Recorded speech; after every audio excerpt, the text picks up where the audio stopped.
एक बार की बात है, एक पति पत्नी सीमा और राम घूमने के लिए जाते हैं। सीमा को बच्चा होने वाला होता है। सीमा, अब तुम्हारा 9वां महीना ही चल रहा है।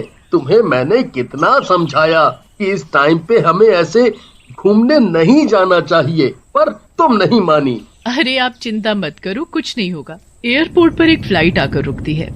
उसमें यात्री आकर बैठते हैं और हवाई जहाज उड़ने लगता है। कुछ देर बाद कुछ खराबी आने की वजह से उसे बीच में एक जगह उतरना पड़ता है। कुछ तकनीकी खराबी की वजह से इस हवाई जहाज को यहाँ रुका गया है। असुविधा के लिए खेद है। सब लोग अपनी खिड़कियों से बाहर की ओर देखते हैं। उस एयरपोर्ट पर कोई दिखाई भी नहीं दे रहा होता। सुनो जी, बाहर कितना सुनसान है और कोई भी दिखाई क्यों नहीं दे रहा। ना ही और कोई हवाई जहाज दिख रहा है, ना ही लोग। कितना डरावना है यहाँ। तभी वहाँ बैठी एक बूढ़ी औरत बोलती है, अरे चुप रहो, अपनी जान बचाना चाहती हो तो चुपचाप बैठो।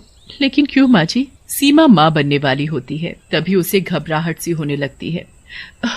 सुनो जी, मुझे ठीक नहीं लग रहा, यहाँ मेरा दम घुट रहा है।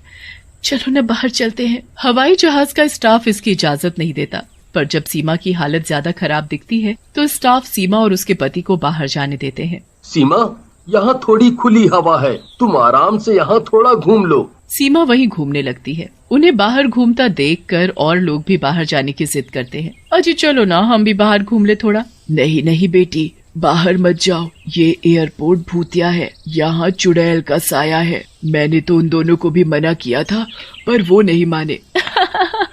चुड़ैल का साया, और वो भी एयरपोर्ट पर? अरे माँ जी, किस जमाने की बातें कर रही हो? ऐसा कुछ नहीं होता। वो दोनों नहीं मानते और वो भी बाहर चले जाते हैं। रीना, वो बूढ़ी औरत क्या पता सही बोल रही हो। चलो वापस हवाई जहाज में जाकर बैठ जाते हैं। अरे तुम कितने डरपोक हो। वो चारों वहीं घूम रहे होते हैं। रमेश और रीना थोड़ी दूर निकल जाते हैं। तभी उनके सामने एक चुड़ैल आकर खड़ी हो जाती है। चुड़ैल, अरे मर गई रे। ये चुड़ैल कहाँ से आ गई? सुनो जी, आज ही मौका है, दिखा दो कि आप मुझसे बहुत प्यार करते हो। वाह जी वाह, बहुत ही समझदार हो तुम, पर मैंने तो कई बार साबित किया है। अब तुम्हारी बारी है। तुम भी तो कभी साबित करो कि तुम भी मुझे प्यार करती हो। वाह, क्या प्यार है तुम दोनों में। एक दूसरे से कितना प्यार करते हो वो तो दिख ही रहा है। पर आज मैं तुम दोनों को ही खा जाऊंगी। तुझे ही बाहर आना था ना हवाई जहाज से। ले ले मजा। तेरे चक्कर में आज तो मेरा भी टिकट कट जाएगा। नहीं अम्मा। फिर चुड़ैल उन दोनों को मारकर खा जाती है। चिल्लाने की आवाजें सुनकर सीमा अपने पति राम से बोलती है, अरे राम, वहाँ से किसी के चिल्लाने की आवाजें आ रही हैं। चलो जाकर देखते हैं। अरे नहीं, रहने दो, तुम्हारी हालत वैसे भी ठीक नहीं है। अरे मैं ठीक हूँ, पता नहीं शायद कोई मुसीबत में हो और उसे हमारी जरूरत हो। अच्छा ठीक है, चलो। वो दोनों वहाँ जाते हैं और वहाँ एक बहुत सुंदर औरत खड़ी होती है। अरे बहन, क्या हुआ? ये चिल्लाने की आवाजें तुम्हारी थी क्या? हाँ हाँ, वो मैं गिर गई और मेरे पैर पर चोट लग गई इसलिए। अच्छा कोई बात नहीं, यही पास में ही हमारा हवाई जहाज आकर रुका है, आप आ जाओ, वहाँ से आपको कुछ मदद मिल जाएगी। वो सुंदर औरत और कोई नहीं बल्कि चुड़ैल होती है और उनके साथ चलने लगती है। अच्छा हुआ जो समय पर ही मैंने अपना रूप बदल लिया। ये औरत, इसके अंदर ही घुस जाती हूँ। वैसे भी इस एयरपोर्ट पर कोई नहीं आता। आज बहुत मुश्किल से यहाँ से निकलने का मौका मिला है। चुड़ैल ऐसा ही करती है और सीमा के शरीर में घुस जाती है। आह! अरे सीमा, क्या हुआ? पता नहीं, एकदम से दर्द सा हुआ, पर अब मैं ठीक हूँ। चलो चलते हैं। हवाई जहाज ठीक हो जाता है और फिर से उड़ान भरता है, लेकिन रीना और रमेश हवाई जहाज में नहीं होते, जिसकी वजह से सारे लोग बहुत डर जाते हैं। मैंने तो पहले ही बोला था यहाँ मत उतरो, ये एक भूतिया जगह है। मार डाला चुड़ैल ने उन दोनों को। माँ जी, आप ऐसी बातें ना करें, इससे सभी यात्री और भी डर जाएंगे। ए लड़की, ज्यादा मत बोल, चल कुछ खाने को ला, मुझे बहुत भूख लगी है। अरे सीमा, ये तुम कैसे बोल रही हो? तुम तो कभी भी इस भाषा में किसी से बात नहीं करती। हाँ? नहीं नहीं, मुझे सच में बहुत भूख लगी है। सीमा के सामने जैसे ही खाना आता है वो जल्दी जल्दी खा जाती है। अरे वाह, ये तो बहुत ही स्वादिष्ट है, और चाहिए और। अरे ये क्या कर रही हो? सब लोग सीमा को ही देखने लगते। सीमा सीट से उतरकर नीचे बैठ जाती है। सीमा की आंखें लाल हो जाती हैं और वो अपनी गर्दन को गोल गोल घुमाने लगती है। अरे मर गया रे, लगता है इसे तो भूत चढ़ गया है। बचाओ बचाओ, भागो रे भागो, अपनी अपनी जान बचाकर भागो। तभी वहाँ एयर होस्टेस आती है। मैडम प्लीज आप ऐसे मत करिए, आप अपनी सीट पर बैठ जाइए, आपको जो भी चाहिए वो मैं खाने को दूंगी। अरे वो तो तू मुझे वैसे भी ला कर देगी, नहीं तो मैं पूरे हवाई जहाज के लोगों को खा जाऊंगी। सीमा धीरे धीरे करके हवाई जहाज में रखा सारा खाना खा जाती है, लेकिन उसकी भूख नहीं मिटती। और खाना लाओ। मैडम अब तो सारा खाना खत्म हो गया है। नहीं, मैं इंतजार नहीं कर सकती, मैं तुझे ही खा लेती हूँ। ऐसा बोलकर सीमा उसी एयर होस्टेस को खा जाती है। अरे मर गई रे, ये तो इस लड़की को ही खा गई, मुझे बहुत डर लग रहा है जी। तो किसने कहा था घूमने चलो?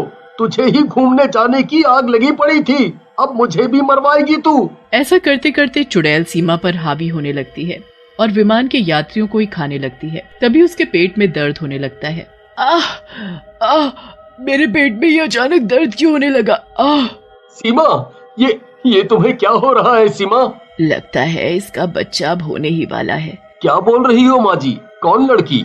बेटा ये जो चुड़ैल है वो मेरी ही बेटी है। हम दोनों एक बार घूमने गए थे, मेरी बेटी भी माँ बनने वाली थी, लेकिन एक दिन एयरपोर्ट पर कुछ बुरे लोगों ने मेरी बेटी के साथ बुरा व्यवहार करके उसे अकेले मरने के लिए सुनसान एयरपोर्ट पर छोड़ दिया। तब से मेरी बेटी की आत्मा उसी एयरपोर्ट पर भटक रही है। तभी मैं उस एयरपोर्ट पर सबको उतरने के लिए मना कर रही थी, लेकिन कोई नहीं माना। माँ ये सब बाद में बता देना, मुझे बहुत दर्द हो रहा है और मैं इसके शरीर से बाहर भी नहीं निकल पा रही। बेटी अब तो तू इस बच्चे के पैदा होने के बाद ही बाहर आ सकेगी। फिर सब औरतें मिलकर सीमा को एक तरफ ले जाती हैं और कुछ ही समय में एक प्यारे से बच्चे का जन्म होता है। बच्चे के पैदा होते ही चुड़ैल सीमा के शरीर से बाहर आ जाती है। मुबारक हो राम बेटा, तुम्हारा बेटा हुआ है। क्या माँ जी, सच में? क्या मैं उसे देख सकता हूँ? नहीं, ये मेरा बच्चा है, इसे मैंने जन्म दिया है, इस पर सिर्फ मेरा हक है, समझे तुम? नहीं, मेरे बच्चे को छोड़ दो, इसे मत खाना। हाँ, चाहे तो तुम मुझे खा लो। हाँ बेटी, इस बच्चे को मत मारना, तुम्हारे साथ जो भी हुआ इसमें इसका क्या दोष। अरे तुम सब चुप करो, ये कितना प्यारा बच्चा है, देखो। बच्चा जोर जोर से रो रहा होता है। चुड़ैल उसे अपने गले से लगा लेती है। चुड़ैल के गले लगते ही बच्चा एकदम चुप हो जाता है। मेरा बच्चा माँ, ये मेरा बच्चा है, मैंने इसे जन्म दिया है। अगर इन दुष्ट इंसानों ने मुझे उस दिन ना मारा होता तो मेरा बच्चा भी ऐसा ही होता। लेकिन बस अब मैं इसे अपने साथ ले जाऊंगी और पालूंगी। इतने में हवाई जहाज भी नीचे उतरने लगता है। हवाई जहाज के रुकते ही चुड़ैल बच्चे को लेकर नीचे उतरने लगती है, लेकिन हवाई जहाज का दरवाजा नहीं खुलता। अरे खोल इसे, नहीं तो मैं तुझे खा जाऊंगी। मैं इसे नहीं खोल सकता, इस विमान में पहले से ही दिक्कतें आ रही थी, ये खुल नहीं रहा है, मैंने बहुत कोशिश की। अब मैं बाहर कैसे निकलूंगी? बहुत देर हो जाती है और बच्चा भूख के मारे बहुत रोने लगता है।